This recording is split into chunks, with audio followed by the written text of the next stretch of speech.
गुरु द्रोण की हत्या। मित्रों, दोस्तों, भाइयों, बहनों, बेटियों, नमस्कार, नमो बुद्धाय। कैसे 5 महारथी श्री कृष्ण ने कैसे छल कपट से उनकी हत्या करवा दी। गुरु द्रोण की हत्या का विवरण। कृष्ण जानता था कि गुरु द्रोण ने ही अर्जुन को विद्या सिखाई है, वह ब्राह्मण है, तो अर्जुन गुरु द्रोण को नहीं मार पाएगा, न हरा पाएगा। तो देखिए कैसी चाल चली।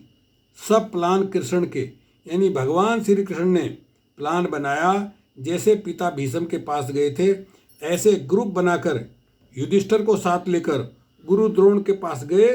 वह बातों बातों में कहा, आज तो अस्तुत्थामा भी मारा गया। गुरु द्रोण के बेटे का नाम अस्तुत्थामा था। वह एक हाथी भी था अस्तुत्थामा नाम का। उस दिन उस हाथी को मारा गया था। तो जब गुरु द्रोण ने यह बात सुनी कि उसका बहादुर पुत्र अश्वत्थामा मारा गया, तो उसने कहा, मैं नहीं मानता। यदि युधिष्ठिर कह दे तो मैं मान जाऊंगा। युधिष्ठिर वहीं था। उसने कहा, हाँ, अश्वत्थामा मारा गया।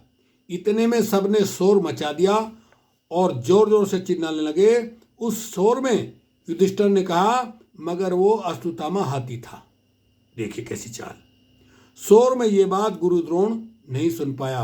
बस अपने पुत्र के वियोग में गुरु द्रोण ने प्राण त्याग दिए। इतना बहादुर था उसका पुत्र, उसे आसानी से कोई मार नहीं सकता था। उसको भी अर्जुन की तरह गुरु द्रोण ने सिखाया था। लेकिन जब ये कहा कि युधिष्ठिर कह रहा कि अश्वत्थामा मारा गया, तो मारा गया। तो पुत्र के वियोग में गुरु द्रोण ने प्राण त्याग दिए, एक तरह से आत्महत्या कर ली। क्या इसे कहते हैं धर्म युद्ध? सब छल कपट से एक एक को कृष्ण ने मरवा डाला। बस आखिरी उदाहरण महारथी दुर्योधन का। दुर्योधन की हत्या। दुर्योधन के पिता धृतराष्ट्र अंधे थे, तो दुर्योधन की मां ने भी अपनी आंखों पर पट्टी बांधे रहकर पतिव्रत धर्म का पालन किया था। तो उसने एक दिन दुर्योधन से कहा था, तू कल नदी में स्नान करके बिल्कुल निहंग बिना वस्त्रों के मेरे पास आना। मैं आंखों की पट्टी खोल के तुझे देखूंगी तो तेरी काया बज्जर हो जाएगी।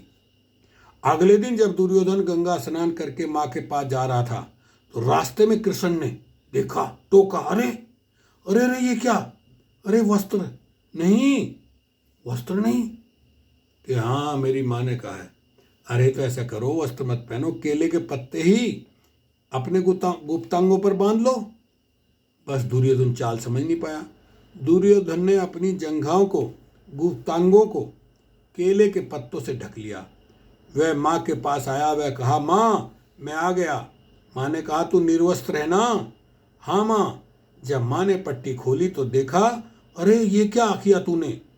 जहाँ तक माँ की आंखों ने देखा, वो सारा शरीर बज्जर का हो गया, मगर जंघा व गुप्तांग कमजोर रह गए। देखिए मैंने ये तो मूवी में भी दिखाया। महाभारत फिल्म जो है बनी, उसमें मैंने बहुत पहले, ये तो 30-35-40 साल पहले की बात है, महाभारत फिल्म दिखाया। उसमें बाकायदा है दुर्योधन आ रहा है और उधर से कृष्ण ने देख लेगा, अरे अरे नंगे जा रहे, अरे भाई केले के पत्ते बांध लो, यहीं बांध लो। बस वो अंग उसका कमजोर रह गया। दुर्योधन व भीम का गदा युद्ध होना था। युद्ध का नियम था कि टूंडी, नाभि के नीचे कोई गदा वार नहीं करेगा। युद्ध शुरू हुआ। भीम ने बहुत प्रयास किया, मगर दुर्योधन का कुछ न बिगाड़ सका। फिर अगले दिन युद्ध के समय कृष्ण वहीं आ गया। वह भीम को इशारा किया कि जंघाओं पर वार कर। पहले तो भीम सोचता रहा कि युद्ध का नियम है, नाभि के नीचे वार नहीं करना है, मगर कृष्ण कहता है तो चलेगा। जब श्री कृष्ण कह रहा है तो चलेगा। बस जंघाओं पर गदा से वार किया। वो हिस्सा कमजोर था। बस दुर्योधन की भी युद्ध के नियमों का उल्लंघन कर हत्या कर डाली। उस समय बलराम कृष्ण का भाई भी वहीं था। उसने कहा था, ये गलत है, युद्ध के नियमों का उल्लंघन, नहीं, ये ठीक नहीं है। और वो नाराज होकर के बलराम वहां से चला गया। इस प्रकार चारों महारथियों की हत्या छल कपट झूठ का सहारा लेकर की गई। देखिए लगे हाथ, वो भी बता दूं। एक था घटोत्कच का पुत्र बब्रवाहन, वो इतना निपुण था, इसकी ऐसी विद्या थी उसकी, उसको तो मारना ही मुश्किल था। कृष्ण को पता था, तो देखिए क्या क्या उपाय बनाया, क्या उपाय किया कृष्ण ने। बब्रवाहन से कहा कि भाई बब्रवाहन, तुम किसकी तरफ रहोगे, कौरवों की तरफ या पांडवों की तरफ? उसने कहा जो हार रहा होगा, जो हार रहा होगा मैं उसकी तरफ हूंगा। श्री कृष्ण समझ गए कि भाई हार तो कौरवों की निश्चिंत है, क्योंकि अब तक सारे महारथी मारे गए। मैंने कहा अच्छा, तो चलिए अच्छी बात है, मैं कुछ मांगना चाहता हूँ। कि मांगिए। पहले ये बड़ा छल कपट चलता था, 3 वचन दो, मना तो नहीं करोगे। वचन दे दिए। तो देखिए क्या मांगा श्री कृष्ण ने उससे, मुझे अपना सिर दे दे। बताइए, ऐसे होते हैं भगवान? इतने बहादुर व्यक्ति का सिर मांग लिया। उसने कहा मगर मैं तो युद्ध देखना चाहता था। कि कोई बात नहीं, हम आपके सिर को जहाँ युद्ध हो रहा होगा वहाँ टांग देंगे, आप देख लेना, आपका कटा हुआ सिर युद्ध देख लेगा। पर ये तो बताओ कि तुम कितने निपुण हो, कैसे हराओगे तुम दुश्मन को? तो कहा कि ठीक है, दिखाता हूँ अभी आपको। पीपल का वृक्ष था, उसके नीचे खड़े थे।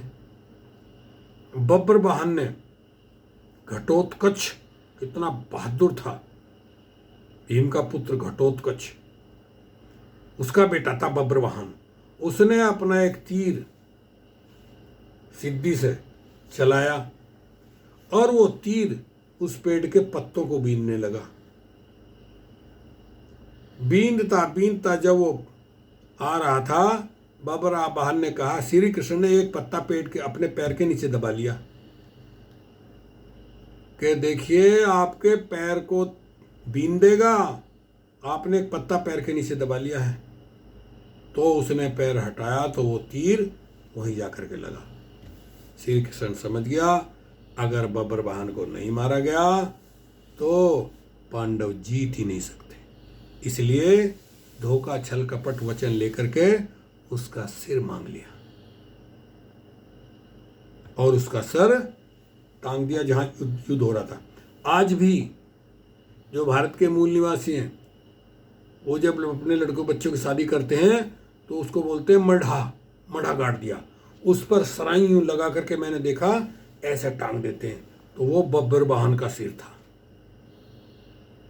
देखिए किस तरह से छल कपट करके कृष्ण ने पांडवों को जिताया। साथियों चलिए बाद में फिर दूसरी वीडियो में और आगे की बात बताएंगे। ओके, शुक्रिया, धन्यवाद।